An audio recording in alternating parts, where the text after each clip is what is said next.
All right, so this is part 2 of throwing a lidded pot as one. So this is an example of a lidded pot that's been thrown as one, and I'm going to show you how to cut it and remove the lid. So here is a lid of the same type and how it fits ultimately in, but when I threw this, it was just like this other one, except that it was connected. All right, so this is leather hard now. The base is still attached. I never cut it off, so you don't want to cut it off because then you can't use it as a chuck as easily. A chuck is a trimming tool, and I'll explain that in a moment. So I'm going to go ahead and get this spinning. I'm going to be playing a game of catch here, so I'm going to make sure that I'm going slowly and I'm hovering my hand on here. So I'm going to go ahead and cut off at the bottom of my lid latch.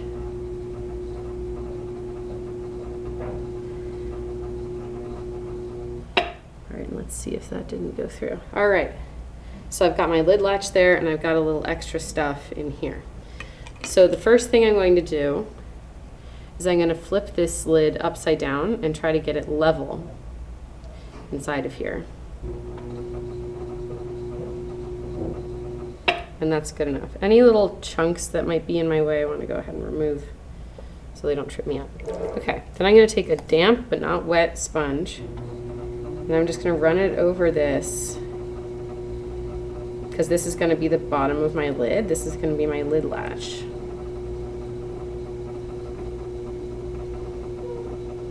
So I'm just neatening that up. And I'm going to go ahead and then, I made that a little damp. I'm going to pull that out. And I'm going to set it aside, making sure I haven't damaged anything.